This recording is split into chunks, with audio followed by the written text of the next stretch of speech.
Kalpana was one of the top reporters for the Times of India, and then came here as a Neiman Fellow.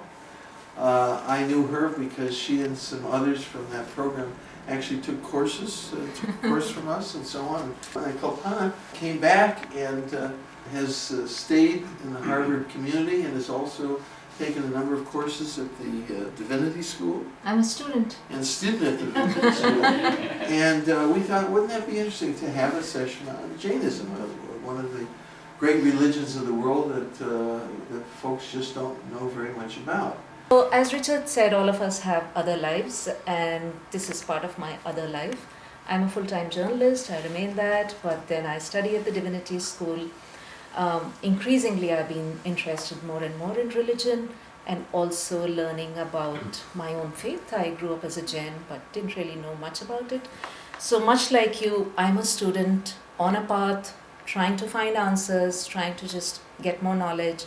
So bear with me, I may not have answers to all questions, but I'll share with you some of what I know, both as growing up as a practitioner of the faith, but also what I'm learning through whatever I study.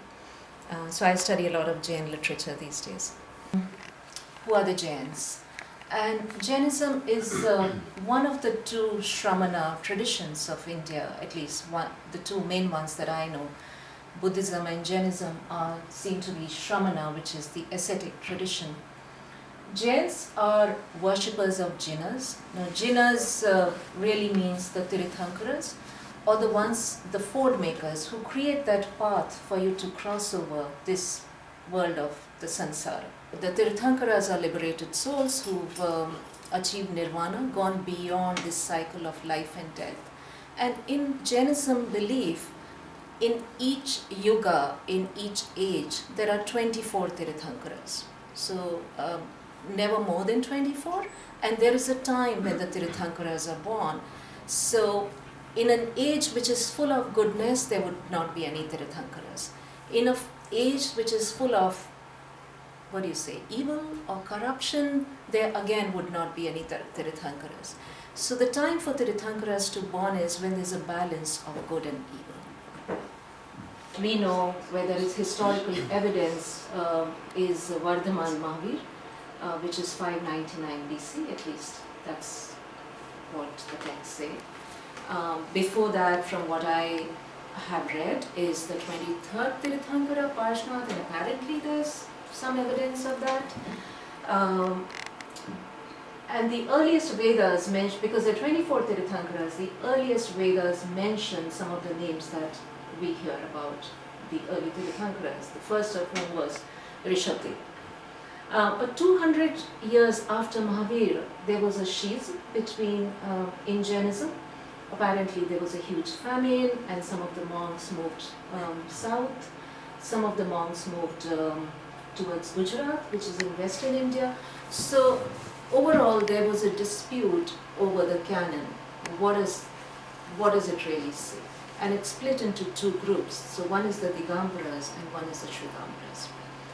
There isn't too much difference, but if you see the iconography, so this would be a Shvetambara icon.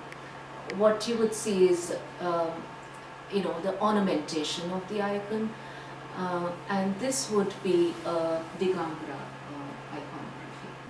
Also because Jainism itself likes to keep itself as a very exclusive sort of a faith, where they think, others. Yeah. Both parents need to be. The father needs to be. How about the... So when you read the text, there are all these, they give you detailed accounts of the lives of the Tirthankaras before they came into that life where they could actually achieve emancipation. There is a version of Jain Ramayana where Raman himself is on that path of emancipation, but he is not quite there yet. Rama is there. So in the Jain Ramayana, Rama does not kill Ravana, Lakshmana does. Because Rama is a very evolved being on actions. Because Jainism doesn't believe in a god. It doesn't Yeah, so it believes that the world is without beginning and the world is without end, and it doesn't believe in the existence of a God. There is not a God. Yeah. Nirvana, karma, they're all All Yeah. these things. Mhm. And I think Buddhism didn't embrace Hindu gods and incorporate them into their scheme. Whereas this idea that even the gods are on a journey toward So Indic gods. nirvana. So Indic gods are different from Hindu. I mean, sort of the Hindus embraced all the gods and what they brought into their pantheon, but these exist as Indic gods, which is before Hinduism as we know it comes in. Lakshmi. These are all Indic gods. And even, Buddhism, especially if you're talking about Mahayana Buddhism, and you have deities, some of the Yidam, what we would now associate with Tibetan Buddhism. But those are representations of qualities, ultimately in Vajrayana, the highest esoteric practices, that the deities such as Green Tara or Bekanze or Amitabha are all representations of qualities we already have within us. They're not literally seen to be deities outside of us. But when we practice, when we meditate on them, we are basically connecting with those qualities in a relative conceptual way. Right. And then internalizing that, dissolving the deity into ourselves so that we become the deity. So I guess I'm curious if in Jainism there's that same kind of deity practice in the meditation itself. Well, that goes back to the Tirthankaras, because you're meditating on the Tirthankara and want the Tirthankara to be your role model. Right. So that is where that comes. Philosophically, I see a lot of correlations between the two. Certainly the notion of karma, this notion of conditioned phenomena being subject to karma. They start around the same time? Yeah, I mean, It's all part in of the some same sense, beliefs. yes, because Mahavira is the one where, it really became popular in some ways. Before that, we really don't know much. So when Mahavira and Buddha were at the same time. Even in terms of iconography, it looks very much, the same. Except when you look closely and you see the Srivatsa sign on the Jain icons. But it's much the same. Also, when you go to these earliest rock cut temples, and it's the same sculptors who are working on all these different sites all at the same time, and there's a transference of that knowledge and the skills and the same very many things that are getting transferred at the same time. So how religion is and that worship is being constructed, there's just so much of overlap going on. It's really hard to pull it apart and say this is exclusively Jain, this is Hindu, this is Buddhist, because they're all overlapping in multiple ways. And that is the way the practice also overlaps. There are also influences a bit of Vedanta, the Advaita Vedanta in Jainism, but also in Buddhism. You have a real sort of similarity in some ways between those two. And things aren't as carved apart. Yeah. This is in Jainism, such as meditation. Meditation that is the main ascetic practice. It's meditation. Because the Kayotsarga pose, everything is supposed to take you towards that practice of meditation. Because it's through meditation that then you achieve that detachment. I see a lot of similarities with Buddhism.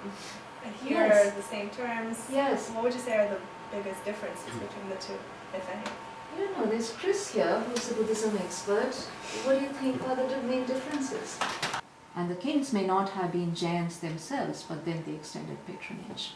And then there's always the laity and the rich merchants that were giving a lot of patronage.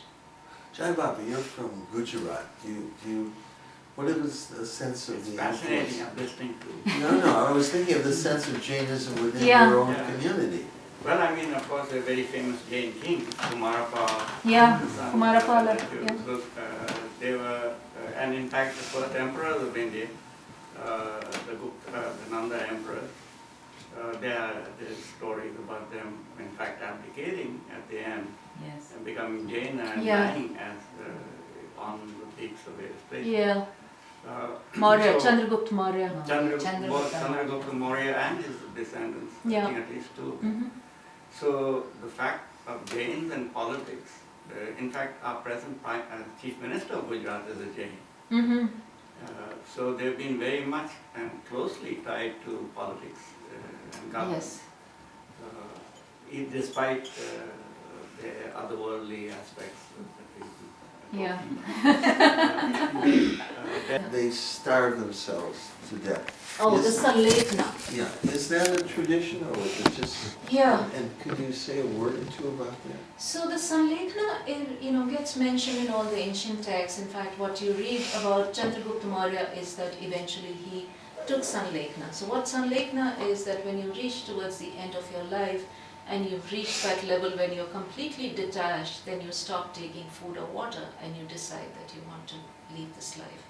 But that takes, and I've been reading all these texts, and each of the texts talks about eventually, going into Sanlekna and then passing on to another life. In modern day practice, I think it's a little problematic, but that's just my view. There's also been a case in the court against it, because who takes Sanlekna and why? Or is someone being forced to take Sanlekna? What is the So it's basically I stop you stop eating, taking, drinking, everything. yes, everything, And pass on. yes, Well, yes. didn't Vinoba Bhave pass away that way? No. I'm not aware of that. Yeah, the one in, Did he? yeah, he did. Okay. Indira Gandhi tried to suggest, Indira Gandhi, the Prime Minister, tried Yeah, to suggest yeah. he shouldn't do it. Yeah, He said, no, I'm going to do it. And recently, yeah. there was a lady in Gujarat where many kings' wives, there's a form of sati which they would die with their husbands on the fire. Yeah. There's also a tradition of Mahasati where they in fact don't come on the fire, but they become renunciate Jains. Jains means the Hindu queens, on widowhood become Jain queens, and then by Mahasati they starve themselves. Normally not in the place where they're married, but they go to Dwarka or some other Yeah. place. I see. So Mahasati can maybe great sati, but it's also seen to be another way of ending one's life. Oh. Yeah, and it's even in the US there have been cases of two women doing Sanlekna in the past. But this is what you These do are Jain. when you are dying and so on, and people want to feed you, but the body is rejecting that. Yes. It's the natural thing. You It's- are prepared, you are in the trip of going, and you want just to let it go.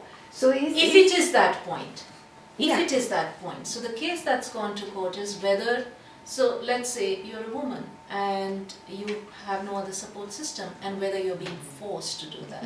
So yeah, and in the tradition it was more, you were ill, you were old, it's the moment, Yeah. here I am meditating, and food and water, little less, until I am meditating And- forever. that you had gone through that practice of knowing how to fast, knowing how to detach yourself. So it was a gradual build up towards that final point Yeah. where you knew that, okay, now my body is unable to carry on. So now I take this decision to gradually ease out of this body. We're not renouncing.